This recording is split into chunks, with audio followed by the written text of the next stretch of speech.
to be with my three good companions, just my rifle, pony and me. Microciné, bonjour ou bonsoir, ça va dépendre de l'heure à laquelle vous allez découvrir cette nouvelle émission. Nous allons parler d'un film du présent aujourd'hui, pour le coup. Il y a une répétition dans ce que je viens de dire, mais peu importe. Le 16 octobre sort au cinéma Le Sentier des Absents. C'est un film réalisé par Eugénie Zvonkin, qui était déjà venue sur Microciné, mais comme elle me le disait hors caméra, elle était venue en tant que critique et ou chercheuse. Et là, c'est une autre casquette de cinéaste, et le mot est important, cinéaste. Et d'ailleurs, je remercie Luna Carbetti et Florence Alexandre pour l'aide apportée à la conception de cette émission. Avant de vous demander comment vous allez aujourd'hui par rapport à ce film et le fait qu'il va sortir dans quelques jours, je vais me permettre quelque chose que je fais rarement. Il y a une petite note d'intention qu'on peut trouver concernant le film, et je vais me permettre de la lire, parce que je n'ai pas envie de vous demander d'où vient le film, mais juste reprendre vos mots et la lire, et puis ensuite on commence à parler du film et de mise en scène. Alors vous écrivez: enceinte de 4 mois, je perds ma deuxième fille, Marie, par une interruption médicale de grossesse. Cette expérience douloureuse et éminemment personnelle porte un nom, le deuil périnatal. 5 ans plus tard, je décide de filmer 3 autres mères endeuillées, Juliette, Ikram et Camilla. Toutes 4, nous avons perdu notre bébé par mort fœtale in utero ou par IMG. Ensemble, nous décidons de tracer un chemin pour raconter ce qui ne se dit pas, la perte d'un enfant trop tôt disparu, nous interroger sur leur place vacante, mais impossible à occuper, et du chemin du deuil. Avec chacune d'entre elles, nous transformons le sentier des absents en un voyage cinématographique vers nos enfants perdus, un voyage à travers la nuit et jusqu'à l'aube. Dans ce texte très beau, il y a voyage cinématographique. Et j'insiste beaucoup sur ce terme, mais ça serait bien peut-être qu'on commence par là, sur le rapport au cinéma. Il est évident en voyant le film que, je dis ça souvent, mais vous aviez pleinement besoin de cinéma, finalement, pour le faire, pour raconter cette histoire, et pas d'autre chose. Est-ce que c'était aussi important, ce rapport au cinéma ? Oui, merci déjà, merci beaucoup de me recevoir effectivement dans cette autre qualité et pour accompagner ce film qui me tient énormément à cœur, qui a mis beaucoup de temps à naître, si je peux me permettre ce jeu de mots. C'est effectivement, alors il y a plusieurs choses. Pourquoi le cinéma pour moi? Parce que probablement ça a toujours été le cinéma pour moi, que ce soit en tant que chercheuse ou réalisatrice. J'ai fait quelques films autoproduits avant ce film-là. C'est le premier film produit dans un cadre professionnel, mais enfin j'avais déjà tenu la caméra avant, on va dire. Et clairement, le geste qui s'est imposé, je le dis d'ailleurs dans le film, ça a été le geste de filmer. C'était un geste qui s'est révélé salutaire dans une situation où je pense que tout le monde le connaît, quel que soit le deuil d'ailleurs. C'est d'abord un effondrement, et comment, à partir de cet effondrement, se relever, se déplier. Il faut faire un geste qui a du sens pour soi, et pour moi, c'était forcément filmer. Mais je pense aussi plus généralement que le cinéma est l'art de l'absence. C'est peut-être un peu paradoxalement, parce qu'on parle toujours beaucoup de ce qu'il y a dans le chant et de ce qu'il y a dans la bande-son, mais c'est un art qui, je pense, comme aucun autre, c'est faire exister des choses invisibles et inaudibles. Et donc oui, le cinéma pour moi était pour moi, en tout cas pour moi, la manière juste pour faire exister alors pas ses enfants, mais en tout cas un chemin et une présence et un souvenir de ses enfants. À quelle occasion vous avez rencontré, vous le dites dans le film, mais moi c'est pour pouvoir le présenter à ceux qui nous regardent. À quel moment vous avez rencontré, quelle occasion vous avez rencontré Juliette, Ikram et Camilla? Alors, je les ai rencontrés dans un groupe de parole, qui était donc un groupe lié, organisé par les docteurs Caillot et Soubieux, qui ont beaucoup œuvré pour accompagner et enfin faire de la pédagogie aussi autour du deuil périnatal, à qui on doit plusieurs livres d'ailleurs sur la question. Donc moi, j'ai eu cette chance-là. J'en profite quand même pour dire qu'en France, on est alors c'est pas parfait, mais on est beaucoup mieux accompagné que dans beaucoup d'autres pays sur ces questions. Donc en fait, moi j'ai accouché de mon bébé à l'hôpital Necker, et il y avait un fascicule où il y avait ce numéro et cette adresse de groupe de parole, et c'est le premier endroit où je me suis rendue une fois que j'ai pu remarcher en fait, après mon accouchement. Il y a quelque chose assez... je me suis posé la question pendant toute la durée du film, et le fait que vous suiviez donc ces trois femmes, je me disais que enfin, étrangement, je ne me posais pas la question de savoir si à un moment, vous essayez de trouver la place adéquate pour pouvoir filmer, pour capter. J'ai cette sensation que ça s'est fait tout seul, que ça s'est fait automatiquement. Absolument, vous avez tout à fait raison. Alors, c'est une intuition que j'ai eue très tôt. En fait, l'idée du sentier, elle est née de discussions qu'on avait, parce qu'on sortait souvent de ce groupe, et alors on était, voilà, on discutait de toutes les phrases un peu types qu'on dit en fait aux parents endeuillés d'un deuil périnatal. On leur dit beaucoup d'avancer. Et on se dit, mais nous, on veut bien avancer, mais avancer, ça sous-entend en laissant nos bébés décédés, en fait, les oubliant. Et on disait, mais est-ce qu'il n'y a pas une manière de cheminer sans pour autant voilà, faire table rase, ou sans pour autant trahir cette mémoire qui est très importante. Et donc, voilà, cette idée du chemin, elle s'est un peu imposée aussi comme ça, en disant, on va proposer un autre sentier, un sentier qui n'est pas un sentier de l'oubli, mais voilà, un sentier avec. Et après, j'ai eu cette intuition que si on allait dans des lieux qui avaient beaucoup de sens pour elle, la parole se déclencherait naturellement. Et effectivement, la réalité a confirmé cette intuition. Voilà, il y a un plan, on ne va pas trop en dire, mais il y a un plan avec Juliette au tout début du film où on va en fait à l'hôpital où elle a accouché, et c'était absolument pas prévu. C'est-à-dire qu'en fait, on est entré, elle s'est arrêtée et elle s'est mise à parler. On n'avait rien prévu du tout. Et moi, je suis juste braquée sur elle et je l'ai écoutée parler et je l'ai filmée. Voilà. Il y a aussi quelque chose, c'est que oui, effectivement, ces trois personnes, pardon, excusez-moi, parlent, ont des choses à dire, et puis il y a une confiance avec vous, mais c'est aussi parce que vous vous connaissez. Mais je me disais, et pardonnez-moi cette familiarité, je me disais, mais et Eugénie dans tout ça, pourquoi on ne la filme pas en train de parler? Et je me posais la question que finalement, alors il y a la voix off, ça on va en parler juste après, certes, vous dites des choses avec cette voix off, mais de vous sentir, et en fait je me suis dit que c'est la caméra finalement, c'est ça, c'est la caméra.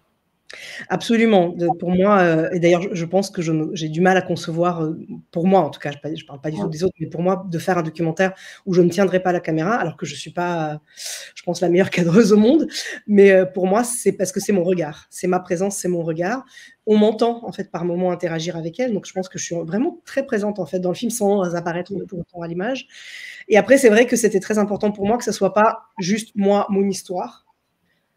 Mais voilà, que ce soit s'ouvrir aux autres, accompagner d'autres personnes. Et ces trois femmes-là, voilà, c'est devenu des grandes amies, mais parce que c'est pas juste qu'on s'est rencontrés dans ce moment de deuil, c'est qu'il se trouve qu'avec elles trois, il y avait plus de gens que ça au groupe de parole, et plein de gens qui m'ont aussi beaucoup touchée, que j'ai beaucoup aimé. Mais avec elles trois, il y avait quelque chose de l'ordre d'une évidence et vraiment d'un grand amour. Et je pense qu'il y a besoin d'aimer les gens qu'on filme. Donc voilà, c'était pour ça que c'était elles et pas d'autres. Et du coup, moi, oui, pour moi, mon histoire s'écrit à travers à la fois la leur et puis à travers effectivement la voix off. Mais tout le film, j'ai essayé de le construire avec mes monteurs, parce qu'il y en a plusieurs qui ont travaillé sur le film. On a essayé de le construire comme sur un principe cumulatif d'une certaine manière. C'est-à-dire qu'au fond, on se reconnaît beaucoup dans les discours les unes des autres. Et c'est aussi pour ça que moi, je n'ai pas forcément besoin d'apparaître pour dire la même chose que ce qu'elles disent déjà. Certaines parties de cette expérience sont racontées par exemple Juliette, d'autres par Camilla, d'autres par Ikram. Oui. Et en fait, voilà, chacune au fond se reconnaît beaucoup dans voilà, ces éléments de témoignage, et on n'a pas besoin du coup que tout le monde dise les mêmes choses, etc. Est-ce que quand vous avez commencé ce projet, est-ce que vous saviez pertinemment que quoi qu'il arrive, vous irez jusqu'au bout? Ça, c'est une bonne question. C'est vraiment des questions de cinéma, j'essaye, hein, vraiment pour le coup. Non, mais c'est très juste. Je pense que je l'espérais très fort, mais la vérité, c'est que j'ai filmé ces images pour la plupart. En fait, la plupart des images qui sont dans le film datent de 2017. Ça fait un moment. Donc, c'était en fait quelques mois après le deuil, enfin voilà, après le décès de nos enfants. Et je les ai filmés. Voilà, j'étais très contente de ce que j'avais filmé, mais je n'ai pas pu revoir les rushs pendant un certain temps ensuite, parce que il fallait que du temps passe pour pouvoir les revoir et pour pouvoir les regarder aussi comme justement des rushs de cinéma et se dire quel film construire avec ça. Voilà, donc ça a mis un certain temps à naître. Voilà. Vous saviez que dans l'idée du film, c'était de suivre ces trois femmes, mais est-ce qu'il y avait une base, un semblant de construction narrative, ou c'était simplement, je ne sais pas ce qui peut se passer, on verra, je sais qu'on va à tel endroit, on va aller, ou à un autre endroit, ou alors on va même au Maroc, à Oujda, on va en parler après. Mais est-ce que vous aviez déjà une idée de construction narrative? Alors non, je pense que tout à fait honnêtement, pas vraiment. J'avais voilà cette décision de dire: «Je vais faire des trajectoires avec chacune d'elles». Et au fond, moi, me déplaçant pour aller les retrouver, bah, ça sera un peu le voyage pour mon enfant qui se tracera comme ça.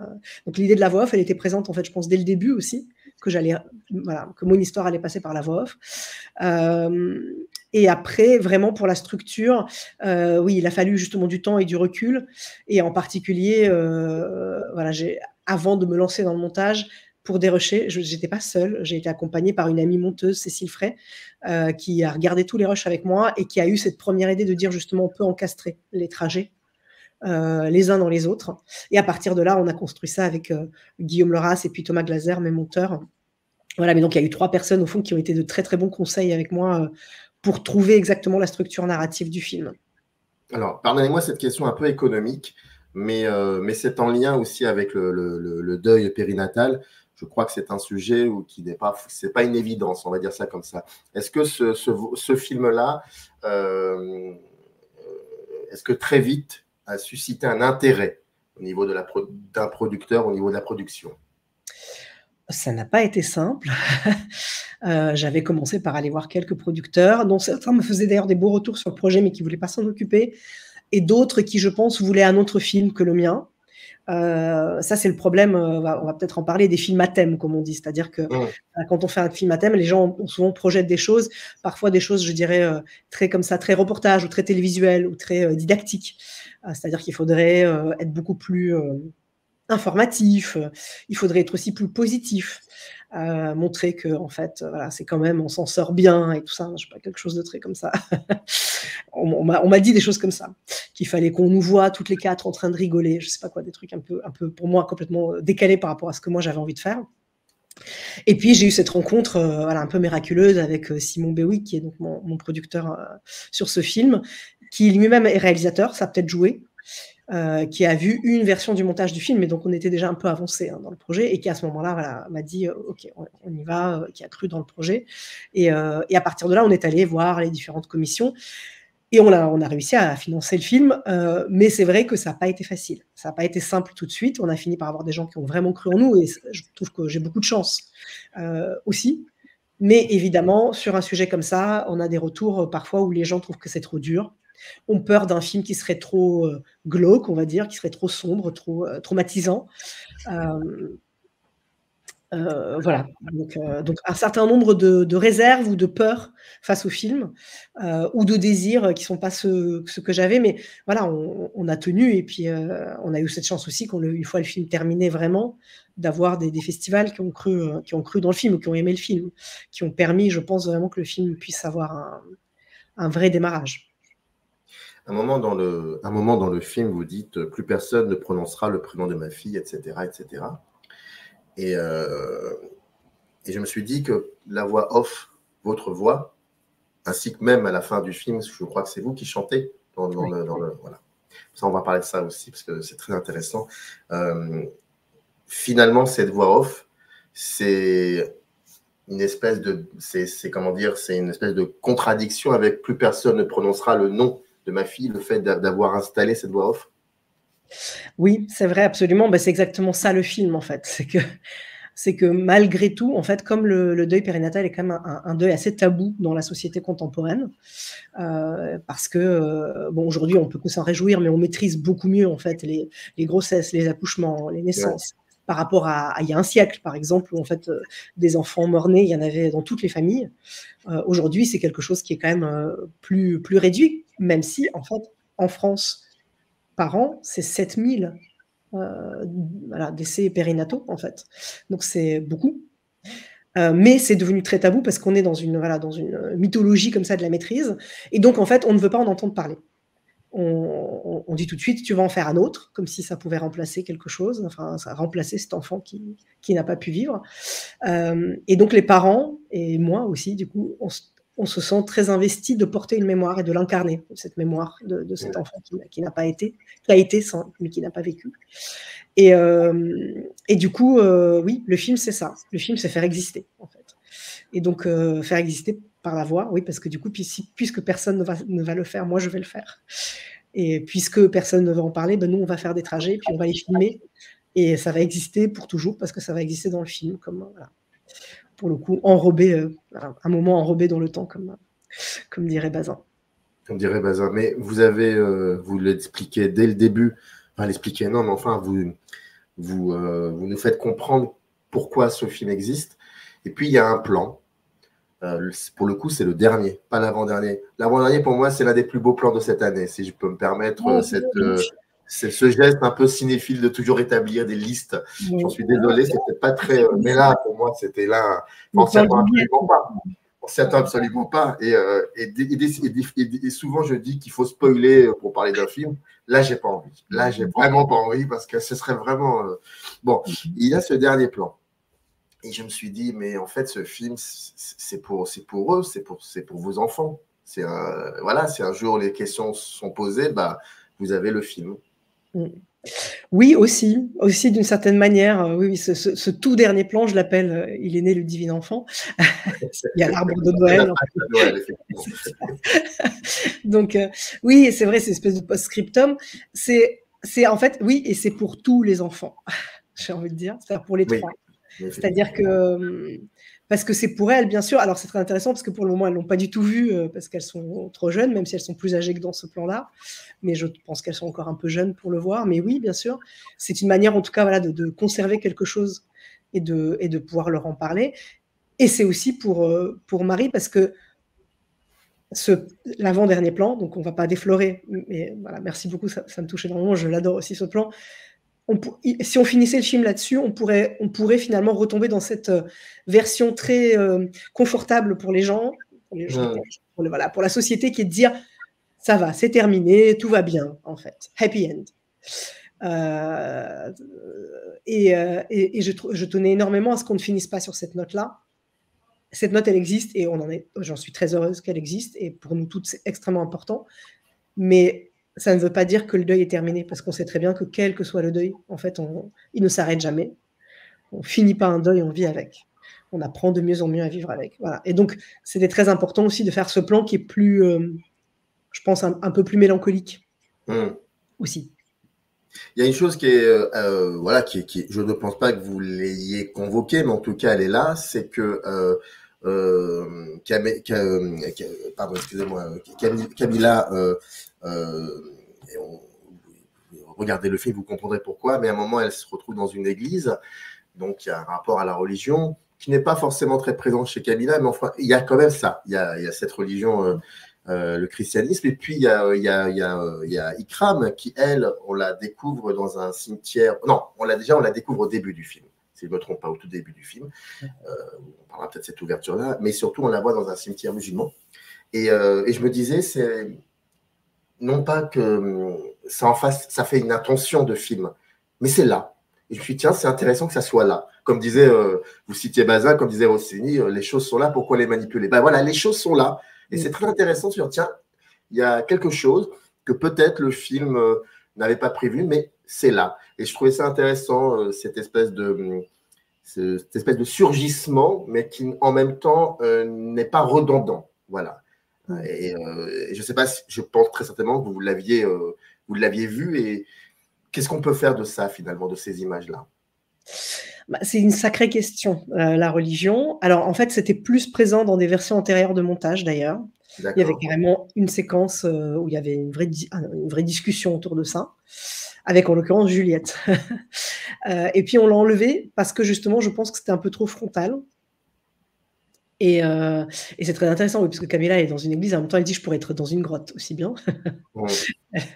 Parce que, après, la grotte dans l'islam, par exemple, c'est un truc important. Enfin, voilà. Il y a toujours des petites choses comme ça. Mais je pense qu'en fait, de toute façon, c'est présent parce que la religion, elle est toujours là, d'une manière ou d'une autre, quand il s'agit de mort. Il y a aussi cette idée de rituel, hein, parce qu'en fait, voilà, je pense que c'est une des choses qui nous accompagne, c'est les rituels, et après, c'est les cultures. Chacun voilà, pétri ou traversé par sa culture, la culture de son pays. Et donc pour moi, c'était très important aussi que ce film, encore une fois, ce soit pas moi, mon malheur, j'explique comment je souffre, mais que ce soit plutôt l'occasion de dire, OK, on va aller rencontrer le monde dans le sens, voilà, peut-être, je sais pas, attentif ou ouvert du mot, c'est-à-dire voilà, aller traverser un peu des rencontres. Alors il y a ces trois femmes donc, qui sont mes amies et qui sont celles que je filme, mais il y en a une quatrième par exemple, Halti, que pour le coup j'ai découvert en cours de tournage et qui pour moi était aussi une rencontre très importante et qui parle en fait, qui a traversé les mêmes expériences que nous, qui les vit un peu autrement. Et en même temps, voilà, on a cette proximité-là, d'avoir ce vécu en commun. Donc, je pense que voilà, il y avait aussi cette volonté de dire, voilà, qu'est-ce que ça engendre comme rencontre ou comme découverte aussi, ou comme voilà, du coup, découverte et donc retour sur soi un peu différent, d'aller ailleurs, d'aller rencontrer l'altérité aussi. Voilà. Et donc, je pense qu'en l'occurrence, l'Église catholique, c'est un peu l'altérité pour Camilla, en vrai, aussi, parce que c'est pas du tout sa culture. Mais finalement, c'est à cet endroit-là qu'il se passe quelque chose pour elle. Et pour moi, voilà, quand je vais à Oujda et que je rencontre un peu l'univers d'Ikram et qu'elle me présente des gens, c'est aussi voilà, quelque chose qui, moi, m'apprend des choses sur moi, sur mon deuil. Elles ont vu le film? Oui, ça y est, elles ont vu le film. J'imagine. Et comment ça s'est passé? C'était très fort, c'était évidemment très inquiétant parce que, alors elle me taquinait beaucoup parce que comme les images ont été tournées très longtemps, elles y croyaient plus trop, elles, pour le coup, que le film allait finir par se faire être visible. Et donc, Camilla et Juliette, c'était une projection privée parce qu'elles ont tenu à voir le film toutes seules dans une salle de projection, mais c'était sur grand écran. Moi, je tenais beaucoup à ce qu'elles le voient sur grand écran. Et après, Juliette a pu venir à La Rochelle. Et Ikram est venu à La Rochelle, elle a préféré le découvrir directement au festival, au FEMA. Et c'était très fort. Non, mais en fait, elles ont toutes, heureusement pour moi, validé le film complètement, c'est-à-dire qu'elles l'aiment, elles s'y reconnaissent. Et les deux retours, je pense, les plus touchants que j'ai eu ou les plus beaux que j'ai eu d'elle, et en fait de Vincent, qui est le mari de Juliette, qui est venu aussi voir le film, qui apparaît dans le film. Ouais. Exactement. C'était que d'une part elles avaient peur que le temps ayant passé, finalement elles se reconnaissent pas pleinement dans le film, et si elles se reconnaissent, elles trouvent que tout ce qu'elles disent elles pourraient le redire, enfin voilà, qu'il n'y a pas de choses sur lesquelles elles se disent que c'est un film qui n'est plus juste pour elles. Et Vincent a dit quelque chose de très beau. Il a dit c'est beau parce que bon, ils étaient tous très bouleversés évidemment en voyant le film.